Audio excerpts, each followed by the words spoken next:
So, so last week when we did it, we talked, well, not even last week, I think a week before that, we talked about a lot about Yashka, right? About JC, okay, and how he was a fake Mashiach. So now we're going to talk about the next, I think, greatest impact of a fake Mashiach on the Jewish people. And that was, anybody know? Anybody know who that is? Yeah, I guess not. Okay. Muhammad? Yeah, no, close. It was Shabtai Tzvi. Really, the greatest impact, like in terms of Jews almost falling for this movement, is Shabtai Tzvi. And in fact, it was, it's really scary when you think about it. Okay, you have to really believe. Like it's interesting. You know what? Sometimes you look at these things and you think like, oh, how dumb can people be? And then you really think about it and you realize the German people were pretty dumb. Do you know what I mean? Like if you think about it, they really thought that that's it. They're going to conquer the world and they're going to be the superior race and they're going to destroy every Jew on the planet and they're going to march through. Like it's when you stop and you think about it, like that's bizarre. Do you know what I mean? Like there's billions of people in the world and you're going to conquer this entire world. You're going to, Yidden the world. Like when you think about it, that is bizarre, grandiose, incredible, narcissistic thinking. Do you know what I'm trying to say? So here with this Shabtai Tzvi, like you're going to listen to this and you're going to wonder, like, what do you mean the Jewish people fell for this? Like it's such a bizarre sounding story, but that's very easy when you're here. Do you know what I mean? When you're there, it's a different world. So let's take a look at the world you're living in right now. A lot of bizarre ideas are being propagated and people are listening, right? Like the ideas of the way people are today, there's only one or two things you could talk about that everybody could actually agree on, right? And not even then. Look at the way people are dealing with crime today, right? That you can walk into a store and you can rob $900 worth of merchandise and walk right out. That you can be, convicted of rape and this and that, and they'll let you out 24 hours later because you didn't have bail. So too bad, go ahead, go, do the crime again. That you can have borders in the United States that are allowing almost 5 million illegal immigrants in, and they've already found, and I'm sure it's more than 100 terrorists on the wanted list. That people are flying in from countries all over the world. It's not that just people coming from South America, people are flying from all over the world to Mexico so they can just walk across and walk right into the United States of America. That is unheard of. It's unprecedented in history. And yet what's happening? Right? We all just go along with it. Nobody's saying boo, right? And whoever is canceled, is this, is that. So when we're going to start to hear about how the Jewish people could fall for this, or how like the everyday person could, right? You're going to be able to say, as crazy as this sounds, it's not that crazy. All right. So is someone standing up today, like let's say just anywhere, if somebody would stand up today, in fact, that this is a very tricky topic, and would stand up and say, I am Moshiach, you know what I mean? And let's go, we're going to Israel, and this is the stuff that we have to do, and I'm the best, and I'm the greatest, and listen to me, and let's go. Good or bad for the Jewish people? Bad. Okay, so what did the Torah do? Like the Torah isn't like Hashem's no fool. This is a long wait, okay? You aren't waiting a day or 2 days. You're waiting already thousands of years. And what is it when people have to wait for something for a very long time? What usually happens? You lose patience and you want to golden calf. Yes. You lose patience. You either want to just give in or you become very vulnerable. You're very vulnerable. Like that's enough. Like how much more can we wait? Right? You become very vulnerable. So the next person who comes in and starts to play this role, you're pretty open to that scenario. So what happens when it comes to this Shabtai Tzvi story? Like why? Why was everybody so ready for it? Why was everybody so ready for it? Because there was a lot of terrible stuff going on for the Jewish people. And at that time, in the Jewish people were going under terrible pogroms and terrible treatment. What was happening, which is very interesting if you think about it, this is all in the 17th century, okay? So it's all in the 17th century. So the major population of Jewish people, many of them are in Poland, right? Many of the people are in Ukraine. They're in these kinds of areas, okay? So what happens, all right? Ukraine is under, and it's funny, look at how Ukraine is back in the story. You know what I mean? It's like interesting to see, right? So what's going on here? The Jewish people are under the Ukrainians, the non-Jewish Ukrainians are under the rule of the Polish people. Okay. And now they want to sort of have their own rebellion and they want to have their own autonomy, right? Now, within Ukraine, who is under Poland, right? Any country that's under another country always has to pay taxes, right? And they have to give their money over to that government. And there has to be someone called the tax collector. Now, who likes the tax collector? Okay, Barb, you could say it. Who likes the tax collector? Nobody. Nobody, says Esther. Why does nobody like them? I'm scared of them. Yeah, I mean, anybody get a thing in the mail from the IRS, chas v'shalom, you're like, yeah, I hate those brown envelopes. Yes, you hate them. Okay, now imagine in those days, the person who's the tax collector isn't sending you any mail. They're knocking at your door to get the money, all right? Okay, right? So one, they're knocking at the door. Now, two, there's no honesty in this story. Okay, there's no, like, these are all tyrants. So no receipt. No receipt. So no matter how much you collect, right? And then you bring it to the government official. What's the government official say? You know, he beats you up and he says, you liar, you didn't get all the taxes. You probably have money in your wallet. Like, you can just imagine what it's like to be that person. Who was the majority? Yeah, listen, who was the majority of tax collectors? The Jews. The Jews. Okay, now let's really be smart. Okay, let's be smart. The majority of the Jews. Okay, now think about it. If you had to pick a tax collector, what would the profile be? Imagine, go back into the 17th century. I'm not talking about somebody that knows to do math, to add and subtract. Okay, so nobody knows to do math, but more than that, you got to go and knock at people's doors to get the money, Esther. So knowing math ain't going to help you. What do you really need? You have to be brave. Say that again, Barb, sorry? You have to be brave. You're brave? What do you have to, besides brave? Come on, let's get real, ladies. What do you need? Be tough. You need to be tough. You need to have big muscles or you're going to be crushed in this story. Right. Okay? So now, why in the world, of all things, like usually what's every non-Jew tell you? And this is true up until today. Let's be very honest and very real. I want a Jewish lawyer. Right. Jewish accountant. A Jewish accountant. And I want a Jewish doctor. Okay, and maybe dentist also. Okay, and those bank too. Yeah, and bank. Okay, those are the things you want. You never say, I want to pick a Jewish guy to go beat up somebody I don't like. Okay? They don't, right? Most Jewish men, if they make it to 5'7", we're called tall. Okay, so that's not what we usually would do. So why in the world would the majority of Jews be tax collectors? They were smart. No, you don't need to be smart because it was the only job they could get. They were on the lowest end of the totem pole. Nobody in their right mind would want to be a tax collector because either you were beaten up by the people who you were collecting the taxes from, or you were beaten up by the government itself. So do you understand? The only reason why you would be a tax collector is because you had no other choice. Otherwise, you would starve. Why? Because Jews were not allowed to go to universities and Jews were not allowed to have good jobs. And Jews were not even allowed to be a serf. You know, when you guys would learn in history, you know, that the Puritz, like the big landowner, he would have land and then he would, you know, cut up the land and there would be people who would rent the land, so to speak, from him, right? A Jew couldn't even rent land. So you didn't have very many choices. So you got to be a tax collector. So who hated you?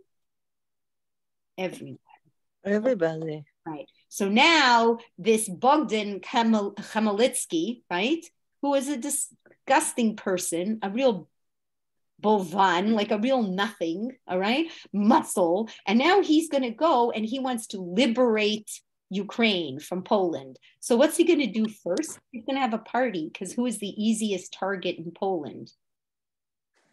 The Jews. Okay. So now there are pogroms sweeping through Poland. Like Jews are just mass murders in Poland and Ukraine and Russia, just killing them, like women, children, smashing them up, smashing their homes, stealing. Like it's just the most depressing time. So imagine, here's the Jewish people. They're crushed no matter what, right? Either they're crushing you, spiritually, emotionally, financially, right? And now they're going to crush you with murder and this and that. So how's the average Jewish person feeling? Very scared, very bad. Very bad, very depressed, very down, very this. What's the dream? Like, what are you thinking when anytime the Jews, they go through a Holocaust, you go through this, what's your yearning the whole time? What do they say? The Moshiach, like yes, God, save us. God, save us. So how many times they tell a beautiful story that the Kloisenberger Rebbe, he never cried once during the Holocaust. He lost 10 children. He lost all his Hasidim. He lost everything. He held himself strong, right? Until the last day, when who came to liberate him? The American soldiers. And who did he think was going to liberate him? Moshiach himself. When he cried. Okay, so you could see, like, you have this incredible downtrodden people, right? And now comes someone who says, I am the Mashiach. So what would you call it? Time. Yes, right? Welcome. Yes, welcome. You're desperate. You're looking for it. This is what you're yearning for. Like everything is so dark. Like get us out of here. So you could see how, what's the word? Susceptible you are. Okay, so I am not going to make any judgment calls here, but I just want to talk to you very openly and frankly. And I'm not saying yes, no, or either way. I'm just saying when a person is very desperate, they are very desperate to hear a message that they want to hear. Okay. That's right. Yes. So although you may look at this and say this is something that happened a gazillion years ago, it didn't happen so long ago, right? So right when Nebuch, the Lubavitcher Rebbe, died, how did all of the people who were following him feel? How did the people feel when the Lubavitcher Rebbe died? Like imagine people who gave up everything, like, Bali Tshuva, who were wealthy and they were big in the secular world and they give everything up for this Rebbe. And the whole time this Rebbe is their number one mentor. He guides them on everything that they need to do. Yeah, they were hoping he would be the Mashiach. No? Yes, they were hoping that he would be the Mashiach. Right? So we have to be real about this. Like this isn't a story in the past. This is a story that could repeat itself very easily. When you're really in need of something and you really want something so badly, you could make it up in your own head, right? That this is the reality. And if you go online, you can Google, anybody Google, like I Googled right before I gave the class, I Googled, is the Lubavitcher Rebbe Mashiach? And what will come up? What will come up? Yes, beautiful. Rachel's 100% right. Thumbs up and thumbs down. Okay, you're going to get people who are going to give you like tons of evidence and show you this and show you that, and they'll write on top, Yechi Adonenu, blessed is our Melech HaMashiach, Lubavitch, blah blah blah blah, right? And then you'll see from Lubavitch itself, other places that will say, no, the Rebbe is still alive, but I don't know if they consider him 100% Mashiach. Is still alive is like his spirit, his influence, his this, okay? Which is what we said a lot about people after death. All right. So but I'm just trying to show you, like, as much as we think this is the past, it's not the past, right? The root of current events lie in the past. So what is this? It's very important for us to understand, like, not only a Mashiach like this Mashiach, but in your own life, if you, God forbid, become too desperate for something, right? You desperately want to get married. You just need to find someone. then what can happen? You're easily influenced, and you could you could fall for your false Moshiach, okay? Because you aren't aware. You're desperately wanting something, so you glue yourself to something that really isn't for you. You didn't go with your eyes open. Your desperation took over your understanding, expectation, and your reality. No, I know it sounds funny, but this is true. People do that in relationships also. Yes, that's what I'm saying. So how many times, like, you make a mistake, or now you're so angry at that person? Why? Because they were supposed to be your savior, right? They were supposed to be your savior. They were supposed to be your all, and now they aren't. And now you're so mad. So all of this stuff isn't like, in the past, those Jews, they were so confused. Like, who would make a mistake like that? Like, when I start to tell you things about this man, you're going to be like, what? Like, on one side, he sounds like Mr. Tzaddik, and the other side, he sounds like he sounds deranged. Okay? So it's like interesting for us to know. So Hashem says, you know what, guys? You don't have to make a mistake. I am going to give you clear instructions.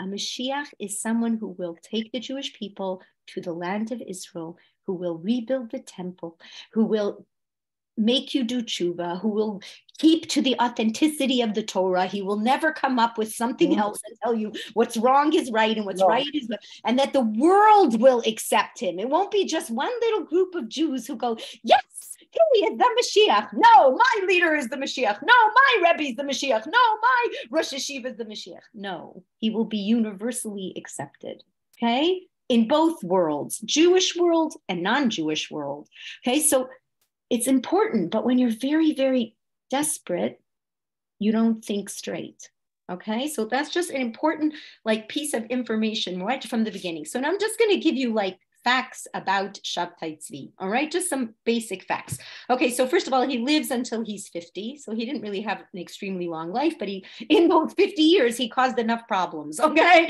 All right, so it's interesting. He was a brilliant guy. That's usually what happens. These guys are like, eccentric genius, okay? Extremely brilliant. By the time he was 15, he said there was really nothing his yeshiva could offer him anymore. Like, he had learned so much. He was a big Kabbalist, okay, which like... But was he really smart? Yes, he was. He really was. So if they really tested him, he knew tons by heart, and he had a great ability to focus. Like, he could sit and learn for hours and hours. He would go on very little sleep, like he'd hardly sleep. But at the end, if you looked at his personality portfolio, it wasn't good. Like, they would say he could get very depressed suddenly. He could be very manic, these people have hyper energy, and then for 3 days he's just sitting and learning and davening and and everything and closed up and amazing. And then after that, he's like really depressed and down and low energy. Like, so now when you're looking back, right? You weren't stable at all and calm. Yes, right. You're not seeing it, right? Okay, but when you're very desperate and you need help, you don't care who's stable and who's not stable. You're wishing your way into this relationship.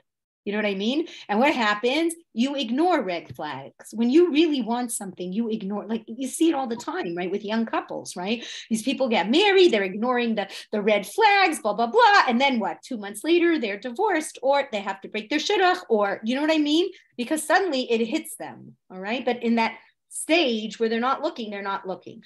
So what's also very hard, what happens when the physical exterior of you is very charismatic, okay? Super good looking guy, could be very charismatic and charming when he was on, right? Yeah. Beautiful. That's a hard one. That's a quality you have. It's a quality. We're not joking that it isn't. These are real qualities, right? Yeah, of course. Right? And Yosef. Yes, like Yosef, like these people. You are attracted to such people. We can't pretend we're not. Okay? Yeah. Right. And it's easy. You're convincing more. Yes, 100%. And gorgeous voice. They said like so he was gorgeous. He was gorgeous looking physically, gorgeous voice. A voice is very like, you have a voice when people sing. Like the Torah tells you, singing is a very emotionally stimulating reality, spiritually stimulating too. Like so Torah tells you, be very careful to the music you listen to. It's very influential. And the person who's singing, their like neshama can enter your neshama. Like it's so cool, right? You're listening to songs. You know, sometimes you're listening That's why a man cannot listen to women. Yes, exactly. Can fall in love with her. Exactly. Beautiful. Beautiful. Exactly beautiful. So it's a very strong pull. Okay, so he would sing Tehillim. They said he would sing Tehillim out loud. And he'd sing it beautiful, like as if he was David HaMelech, and he'd be singing all night. And people would be like, oh my gosh, you know what I mean? Who is this person? So he was ordained as a rabbi by the time he was 18. He had a very prestigious rabbi. His name was Rabbi Yosef Ekaba. I hope I'm pronouncing it right. Okay, Rabbi Yosef Ekaba. And they said that this Rabbi Yosef Ekaba, like before he went loony, like before he started calling himself the Moshiach and many other things, this rabbi actually respected him. But then later he put him in Chayrim. What does that mean to put him in Chayrim? Wow. To isolate him. They took him out of the Jewish community. Like he said, he is a dangerous person. He is not balanced. And he took him out. But what's the problem? He had a huge following, right? And again, like we have to understand this. People follow people very often, not intellectually, but charismatically, emotionally, right? So like there was this whole group, and it was just like it was snowballing, and it's unbelievable to think, but it was snowballing around the world. It's like the Rebbe, you know, in our time. Right, like, but the Rebbe, only thing that the Rebbe never said he's a Mashiach. Yes, like he never said it, but his followers would say it. Say it. Right. I'm also trying to show you. You're going to see here with Shabtai Tzvi. He connects. There are people who connect to these people, and what do they see? They see an opportunity. Okay, do you know what I'm talking about? Some people are connecting to followers. Right? To leaders because they're desperate and they want what the leader's selling, right? They want the comfort that the leader's selling. One thing that he sold, which was very odd, was that he sold it was okay to do certain averos. Okay, that was already just red flag. You can imagine big no-no. Big no-no. So he said it was okay if you did certain things that weren't sneas with other women. It was okay to have certain certain kinds of relationships. It was okay to eat certain kinds of food that wasn't kosher. And he actually would tell people that it was like a mitzvah. And you could make a bracha on it, you know? So he would say, matir asurim, okay? Isurim, not asurim. Instead of freeing the people who are bounded, he would say, it's okay to do things that are isu, like that are not allowed. That are not allowed. Could you imagine? Okay, but this is after he's already like got you in. And why did the rabbis have such a hard time fighting him? Because he would tell you this on one side, and then he would tell you on the other side, you have to do tshuva, you have to pray, you have to go to the mikvah, you have to fast. And the Jewish people would be doing it. And they would say that there was no room in the mikvah. People couldn't get into the mikvahs because daily everybody was running to do what he said in the right side, and then running to do what he said in the negative side. So now always look again. Look very carefully, okay? That's why Hashem says, you know what? Don't trust any Mashiach who comes and tells you that you can do things that the Torah says you shouldn't. Against the Torah. Right. Because why? Listen carefully. Why would people like a Mashiach that would say, you don't have to be Shomer Nagia. You could have more than one partner, right? Why would people like that? Why would people like to eat food that isn't kosher? Why, Barb? Easier. Yes. That's you just said it. You just said it. We want what's easier. We are a body. We do have taiva. We do have yearnings for things. We do want these things. What's the hard part? Like, why did Hitler, Yamach Shemoy, want to get rid of the Jewish people? I don't want to feel guilt. Get rid of my conscience. I hate that part. I want to be able to do what I want without you making me feel guilty. So you imagine amazing rabbi comes to you. Like, I'm going to be honest, going into the mikveh every day, no big deal. Really, even fasting sometimes, he could tell you, okay, fast for this day. Then he started telling everybody, you don't have to fast on Tisha B'Av. You don't have to fast on what we fasted yesterday because I'm the Mashiach. So it's all Today. Yeah. Could you imagine? Yeah. What he said, we didn't have to fast today. Sorry, we didn't have to fast today on Shivasar B'Tammuz. Said you don't have to anymore because I'm the Mashiach and we don't have to worry anymore about, remembering the end of these terrible destructions. It's over. I'm here. Like, okay, so you could see how people will go, this isn't bad. This is pretty good. Like, he's letting us get away with this. Like Jesus, like what Jesus was trying. Exactly. Okay, exactly. But even more kosher. He's even more kosher because he's a rabbi. You know what I mean? Like, you could imagine, like, people going, oh my gosh, this is the best of both worlds, right? And meanwhile, they are living in what we call in Yiddish, gehaktetzuris. They're living in poverty, impoverished, with people, the goyim always hating them and this and that. The Jews are running around now going, woohoo, he's here, and telling the goyim, you're going to get it. Like, finally, the time has come, Do you imagine? And there were non-Jews who wanted Mashiach. The non-Jews are looking for a Messiah, just like us. So they're figuring, okay, we're going to get in on this act. And there's non-Jews saying we're going to be part of Shabtai Tzvi's group. And then maybe this is going to help to bring Yashka. And we're going to, could you imagine? Because what's going on here?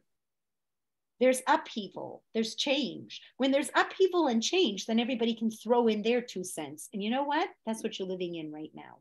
Yeah, confusion completely. Right? That's what you're living in right now, right? And now you have this marketplace for all the upheaval and all the confusion. Facebook, Twitter, WhatsApp, TikTok. Like, you know what I mean? People speaking from all over the world all at one time. And then everybody puts in their 2 cents, right? And everybody says their crazy idea. And then what happens, right? The whole world is like, whose crazy idea do I follow now? The one that gives you the easiest, instant pleasure. The one that gives you money, the one that gives you power. That's the one that you will see the majority of the world follow. That's the emes, right? And that's what you see even happens here. So let's continue. So he did have, like we said, these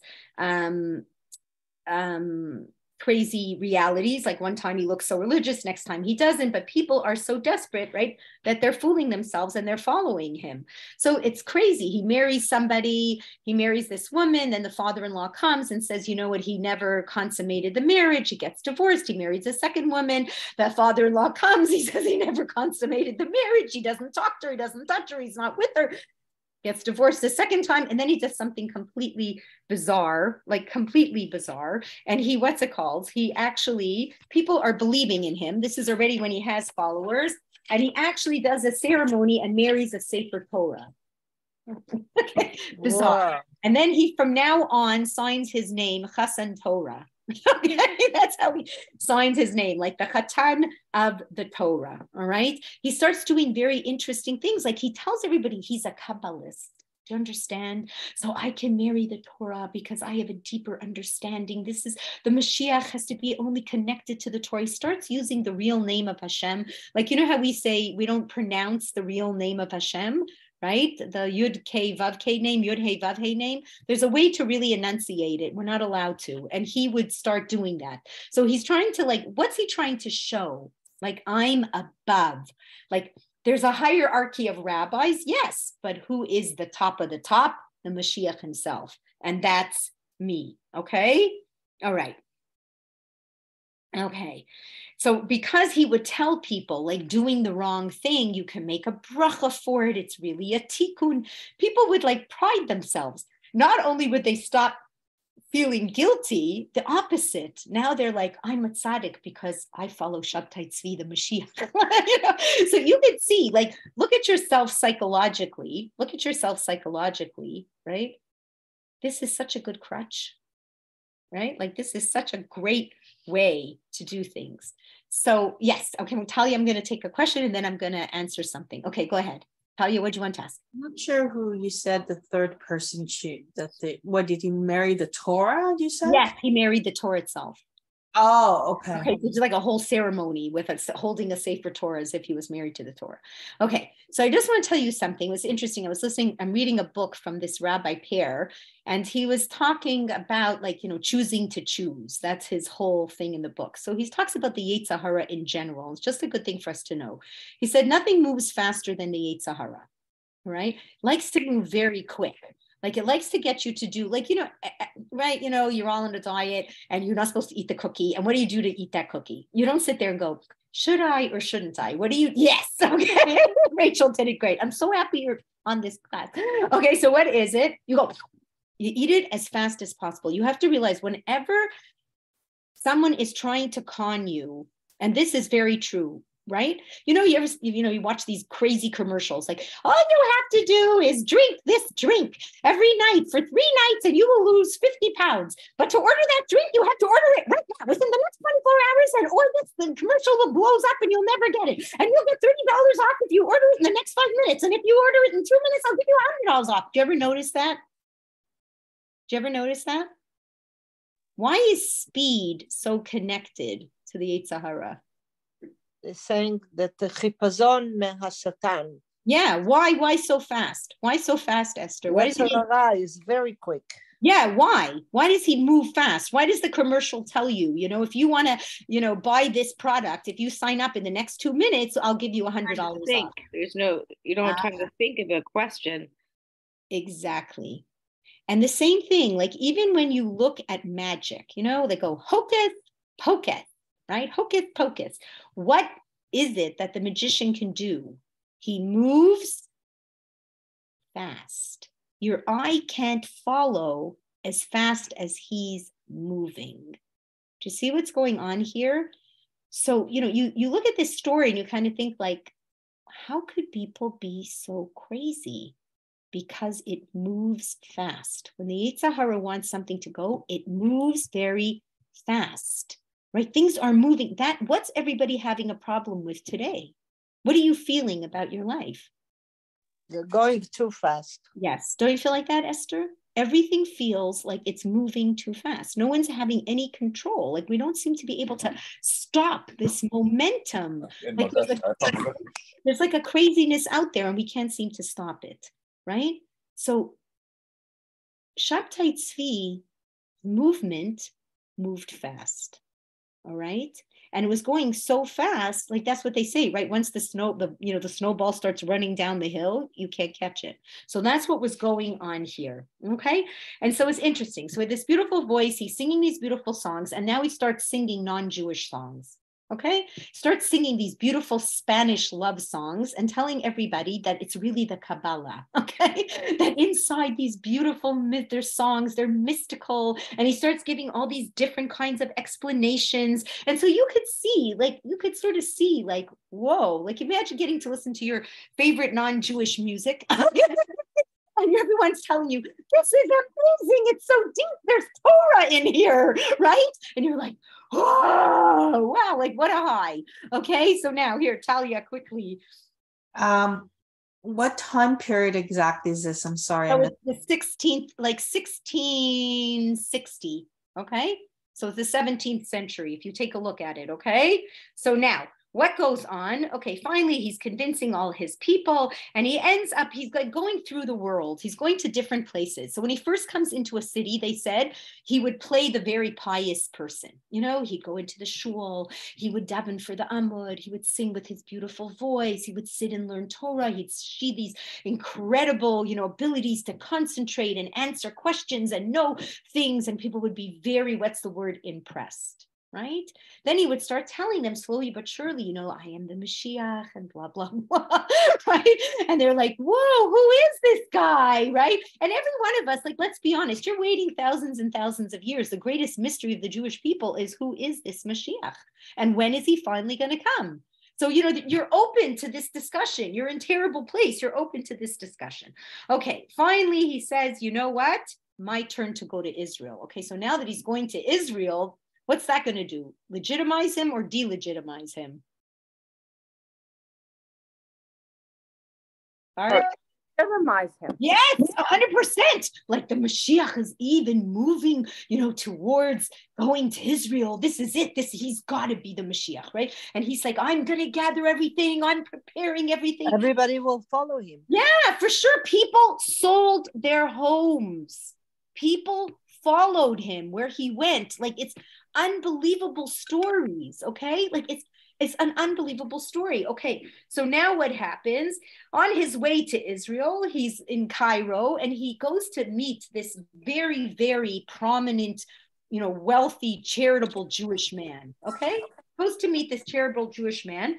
His name, I hope I'm pronouncing it right. If anybody's looking this up and they know what his name is, that's great. Kabari, I think, was his name. And he what's it called? He befriends him. This Kabari starts thinking like, this guy's really special. He gives him money. He supports him just like he supports all these other great, Torah scholars. And he's very influential in government. So guess what?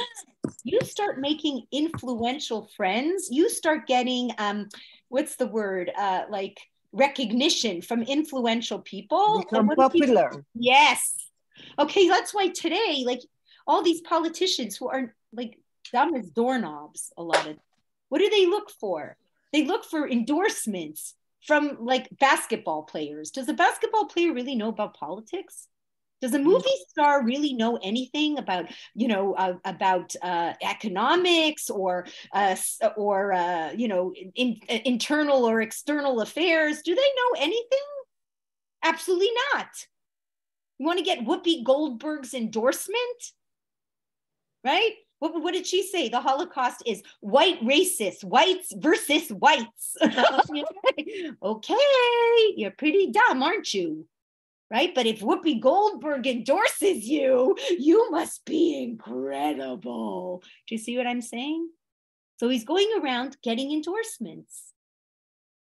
Now, this man might have been a wonderful person. He must have been very generous, and he gave a lot of tzedakah, but he's not a Talmid Chacham. He's not a great rabbi. Do you see what I'm saying? Okay, so people are thinking, wow, if this guy endorsed him, he must be incredible. So now he goes to Eretz Yisrael, and the people in Israel, like, what were people in Jerusalem? Can you imagine people in Jerusalem in the 17th century? Are they rolling in money?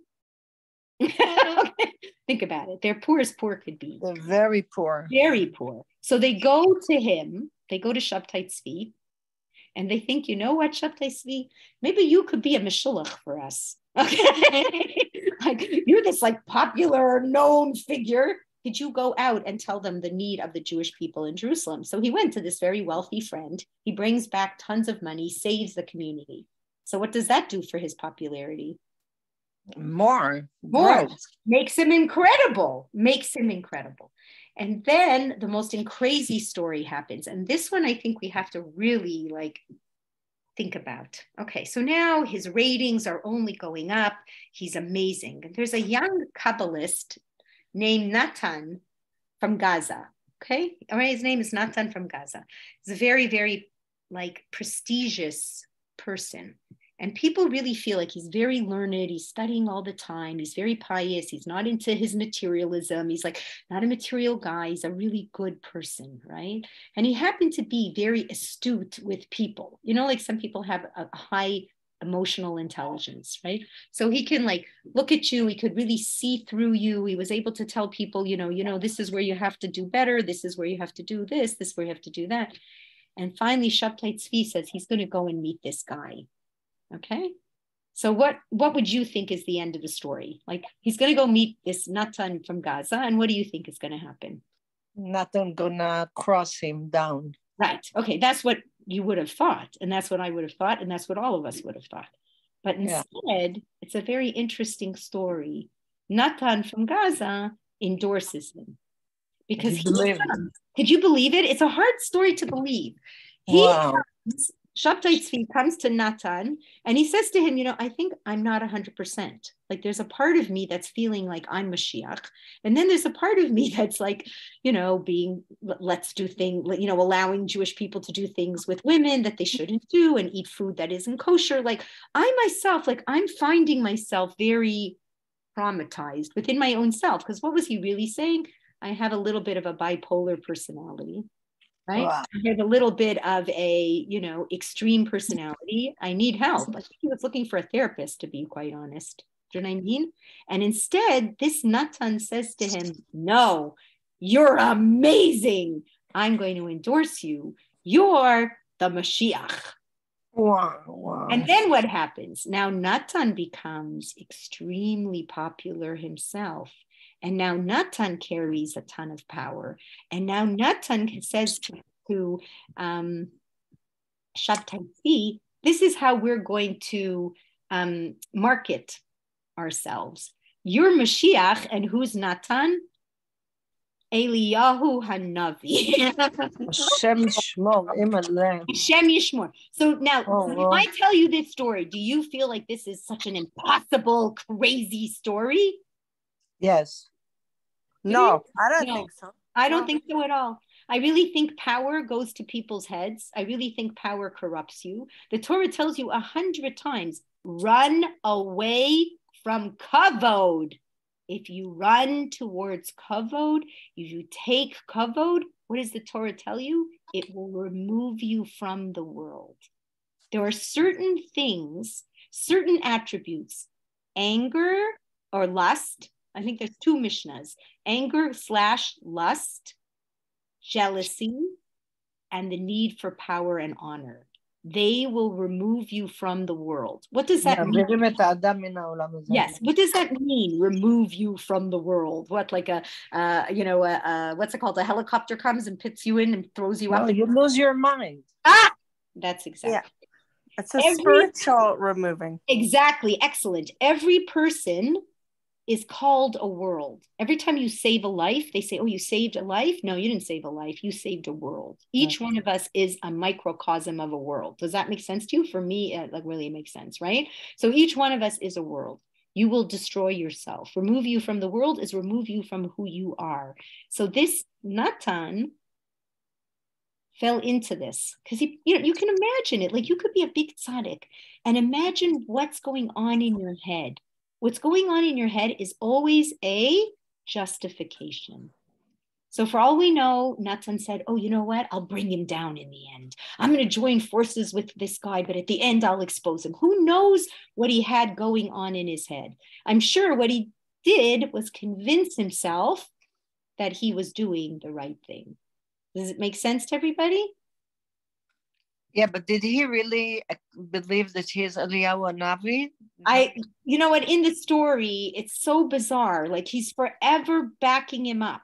Okay, I'm going to go on with the story. You're not going to believe what the end of the story is. Like, wow. And there actually, if you Google, there is still a group of people, they say in Turkey, called Shabtai, Shabtanians.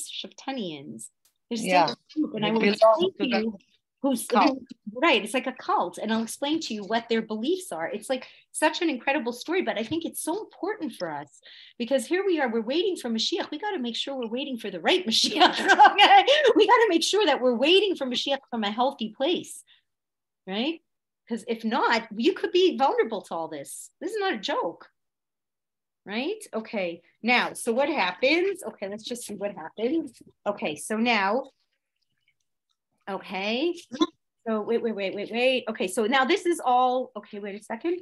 Okay, so wait 1 minute, sorry. So then this is all, okay, so now this is all going on, right? And it's spreading through the world. And it's interesting, like there isn't internet, but there's merchants. And they actually say that business is like, here's, when something is really like, when you're really believing in something. When you really believe in something, you're willing to pay the price. Okay, so for instance, like when people have to become Shomer Shabbos, right? And they had a business that was really profitable on Saturdays, like certain businesses do best on Saturday, and the person is willing to really close that business, then you really know they believe, right? So people here, like the world is talking about this. Like they were saying economically, like merchants are going from city to city and saying, you won't believe it, the Messiah has come, the non-Jewish people, the Jewish people, and they're actually saying it's affecting the economy. Like people are sort of like stopping to discuss this. Like this is becoming the big news. And once you start thinking about this, like, then it's like, what do I need to work for? Mashiach is coming, right? Just like, it's an incredible idea. All right, so now, let me see what's going on here. Again, the rabbis are having a very hard time. They're trying to hold this movement back, and they're having a very hard time.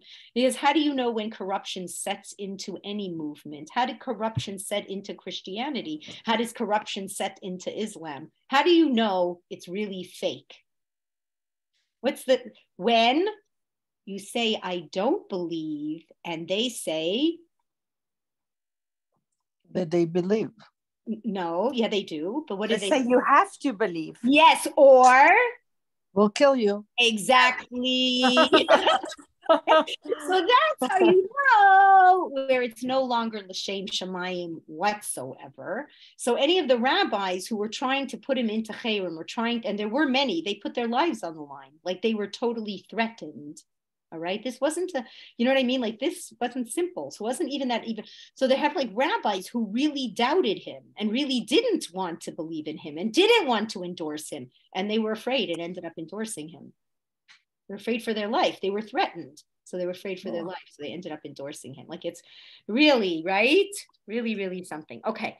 So now, and what was going on here that was also very interesting? Every Jew, Ashkenazi, Sephardi, everybody. This wasn't just like, you know, he only had a certain amount of people. This is every single person. And then women and children and everybody. He's promising people all kinds of things. He promised women like, there no longer, I will alleviate the curse of Eve on you. I don't know what that was supposed to mean, but I guess, you know, it won't be hard to have children or whatever it is. It's all going to be, I'm going to get you to do this. All right. And he starts proclaiming himself. Finally, he says on June 18, 1666, he said, that's it. I am going to Israel again. I guess he must have been traveling a lot of times. I'm going to Israel and I will take the crown off the Turkish government. Wow, wow. Okay, so now what is that? He's starting a war with the That's government. A big threat. Okay, I forgot to military because he's been, all these people are backing him up. They're all backing him. He doesn't really have a big physical military, but he's trying to say, like, I'm so great that this is what's going to happen. I'll be able to take, because that's the idea at the end, right?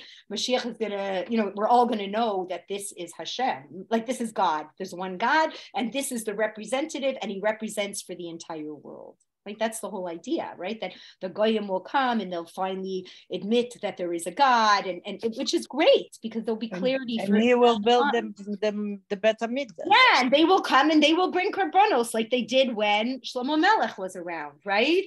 So that's what will be. So it's interesting what goes on here.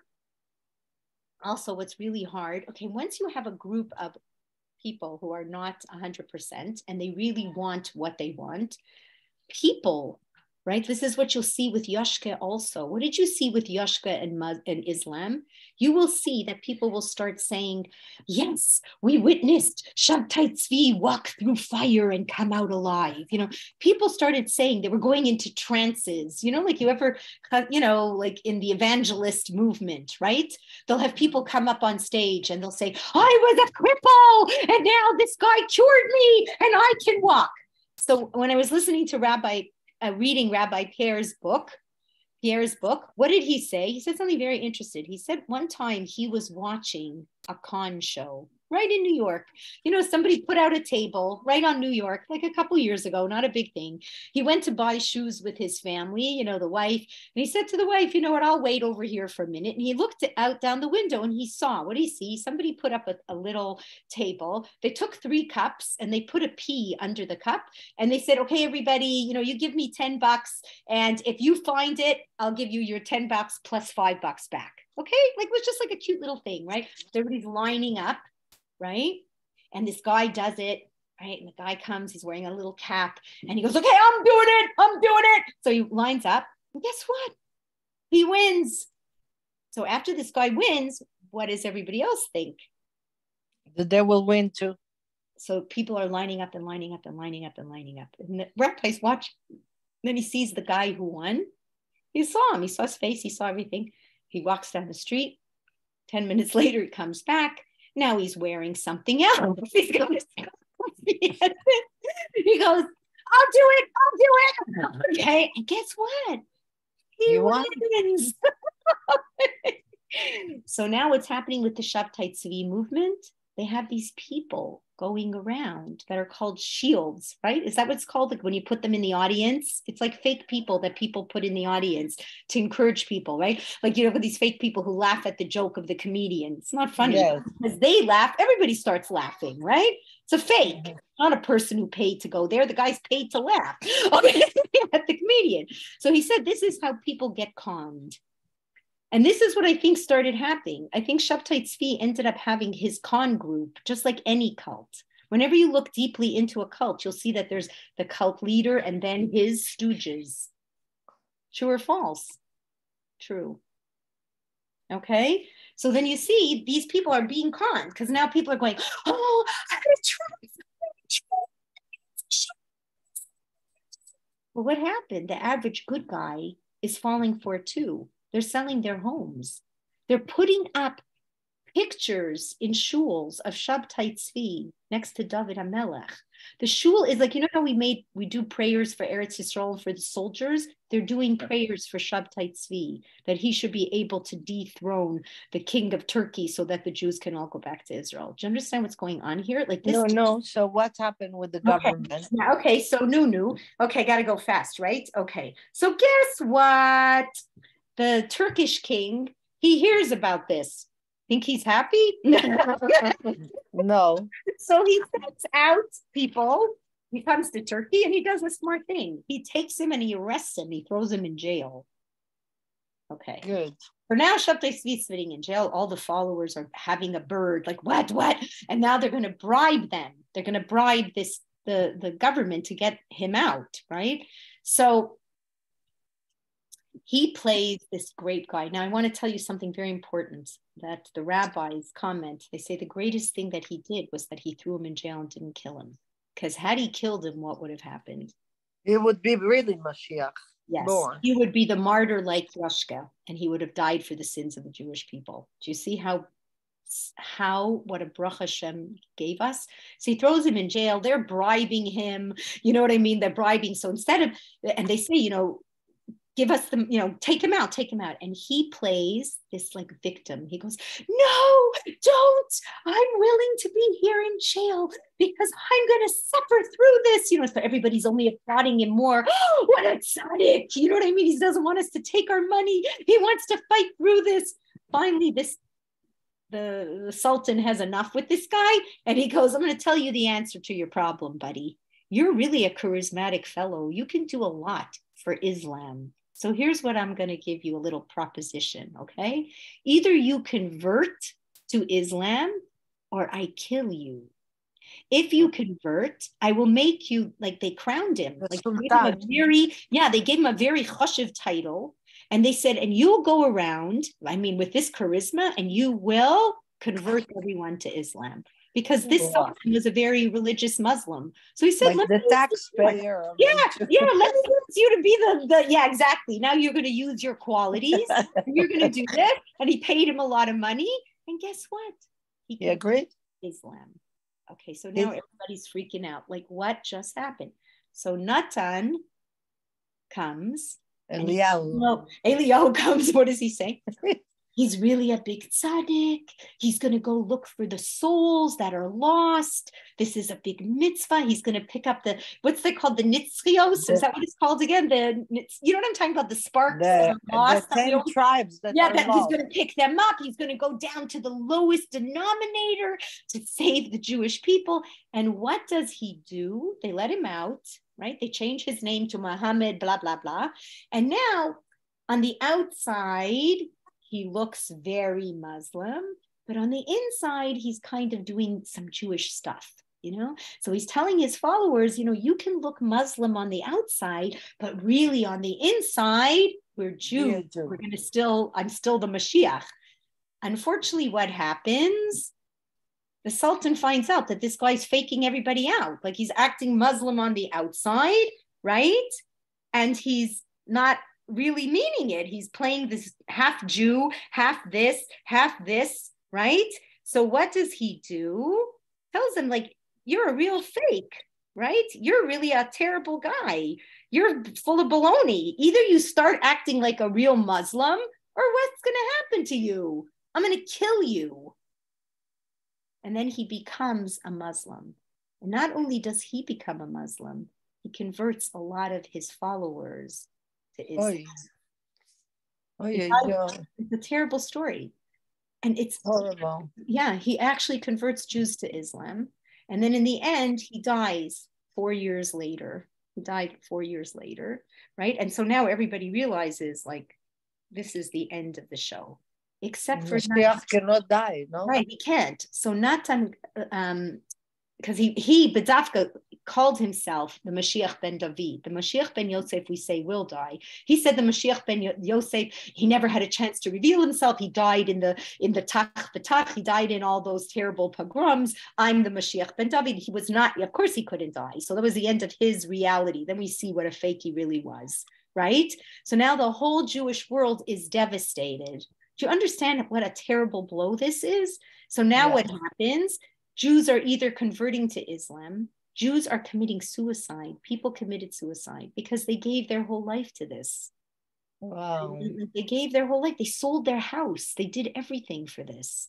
So people are committing suicide. The Goyim are cuckoo, right? They're converting to Islam. They're converting back to Christianity. Nobody knows whose head is up and whose head is down. And then after all of this, they see it was all baloney, and Natan is saying, no, he didn't really die. He went up to Hashem, like all this garbage. Then he dies 4 years later. And up until today, there is a group of people who are called these Shabtinians, who are Muslim very much on the outside, and yet have some really weird Jewish practices that they still keep up until today. Now, where did they live? In Turkey, primarily in Turkey. Thank God, not in... Baruch Hashem, not anywhere here. Okay, but this was not an easy... Jewish. We have to read. No, I don't think so. I think they're all... They're not. No, they're not. It's like the Samaritans. Like there are certain people that they'll do some Jewishy practices, but they're not Jewish. You know what I mean? Like, but this whole story, like now you can understand, like when you think about what happened. So when the Baal Shem Tov came, he came to really give, what's the word? Comfort to the Jewish people. He was totally Torah and mitzvahs. He never came up with any garbage. He never said he was a Mashiach. He came to just help the Jewish people, because now the people who were hurt the most out of this is the average day person. Do you know what I mean? The rabbis, they had a better understanding. You know what I mean? Okay, some of them were fooled, but the majority of rabbis were, this guy is a wacko. You know what I mean? And they're just having a really hard time, you know, keeping it from spreading, right? Because it's on fire. That's what we're saying. The Yetzer Hara moves things quick. He said the same thing with the Chet HaEgel. The Yetzer Hara worked with the Chet HaEgel like fire. It's just, that's it. You know what I mean? Like, you know, when you're really desperate, you just do it. You know what I mean? You're not even thinking. So that's what happened. But here, so it was difficult. So when the Baal Shem Tov came and he's trying, you know, telling me, you're all beloved and you're great and you have a good neshama and blah, blah, blah. The rabbis, like red flags were flying everywhere. They're like, oh my God, not again. Please don't take the Jewish people down this path again. And then there were some great rabbis like Rav Chaim Luzzatto, who was an amazing genius, but again, his profile was so much like Shabtai Tzvi, brilliant at 18, knew Kabbalah, wrote Kabbalistic works. The rabbis went crazy. They were burning his books. They were so afraid. So it's just interesting for us to know that along this wait for Mashiach, you know what I mean? The desperation can sometimes put you into a place that is really, really unhealthy. And not only like for the Mashiach, the grand Mashiach, for the totality of history, but even... What are the signs of the real Mashiach? So the real Mashiach is, he builds the Beis HaMikdash. He's able to get the Jewish people all to move to Israel, that he's accepted as a leader worldwide. Do you know what I mean? That he's honored worldwide. And I'll look up next week. I'll look up some more. Remember we did it in the beginning. We did it in the beginning. So yes, it is important. He would never say I used to know, but I forgot. Right. He would never say anything against the Torah. He will never tell you you can do what you're not supposed to do, etc. He's never going to do anything. And it has to be from the... And he has to be from David HaMelech. He has to be from the lineage of David HaMelech. Right? He has to be Kohen. No? Yes, and not a Kohen. David HaMelech, which is the tribe of Yehuda, not Levi. Really like certain specifics. DNA. Has to be, right? Right, so it's certain specifics, and you have to be alive. Like, I don't believe that there's any concept of the Mashiach. Maybe, you know, you can. And what about the chamor, the donkey? He really has to Some come people to the say donkey? Chamor means he'll be riding on materialism. In other words, he'll be showing Not you. on a Porsche. Yeah, like he'll be showing you what materialism is worth. Nothing. He'll be on top. Like, in other words, like right now you live in a world that worships materialism. That's what we're saying. Gail, you remember we saw that boy that died Yes. and came back to life, and he Yes. was talking about Moshiach, how Yes. he's here. Yes. He He doesn't is reveal. here. He's in every generation. There is a potential person for Mashiach. So when it comes to looking at the Lubavitcher Rebbe, I thought Trump is Moshiach. No, he's not Jewish. If you had to look at You will find out that he's Jewish. You No, will see. if you looked at the Lubavitcher Rebbe, you could honestly say, now there is a person with tons of potential to have been the Mashiach, with tons of potential. Of course. But if he didn't make it, then he didn't make it. Rav Nachman, they said, was potential. Moshe is potential. Shlomo Melech was potential. There's a lot of people who they say the Chafetz Chaim could have been a potential Mashiach. There's a lot of, do you know what I mean? But that doesn't mean that Hashem says, okay, for this generation, he comes and this is it. Do you know what I'm saying? It seems like, you know, hopefully we're worthy tomorrow. Hopefully we're worthy in the next 5 minutes. I have no idea. Do you know what I mean? I have no idea. But anyway, that was tonight's story, and we'll continue with Hashem next week. Today is Tuesday, so we say Tehillim for the couples, okay? So the Tehillim. I want to tell you that yesterday I was in the Parsha class. That's why I was. No, I knew that, which was a good thing. Okay, so does anybody here want to say the Tehillim? Does anybody want to read it? Yes. Today is a very special day. Yes, okay. So I'm going to say it, but I'm looking for that Yehi Ratzon that comes after it. What, Corey? What's wrong? Okay, so I'm going to go to him in a second. Tell him he's going to come. I didn't know your mommy wasn't even here. I'm coming in a second. Okay, so I'm going to say Tehillim, and then okay, so Shir Lama'alot. Shir Lama'alot. Esa Einai. El Heharim. El Heharim. Me'ayin Yavo Ezri. Me'ayin Yavo Ezri. Ezri Me'im Adonai. Ezri Me'im Adonai. Oseh Shemayim Va'aretz. Oseh Shemayim Va'aretz. Al Yitein Lamot Raglecha. Al Yiten Lamot Raglecha. Al Yanum Shamrecha. Al Yanum Shamrecha. Hine Lo Yanum. Hine Lo Yanum. V'lo Yishan. V'lo Yishan. Shomer Yisrael. Shomer Yisrael. Adonai Shamrecha. Adonai Shamrecha. Adonai Tzilcha. Adonai Tzilcha. Al Yad Yaminecha. Al Yad Yaminecha. Yimam HaShemesh. Yimam HaShemesh. Lo Yakeka. Lo Yakeka. V'yareach Balayla. V'yareach Balayla. Adonai Yishmorcha. Adonai Yishmorcha. Mikol Ra. Mikol Ra. Yishmor es nafshecha. Yishmor et nafshecha. Adonai Yishmor. Adonai Yishmor. Pescho Voecha. Pesach ve'echad. Ve'ata v'ad olam. Ve'ata ve'ad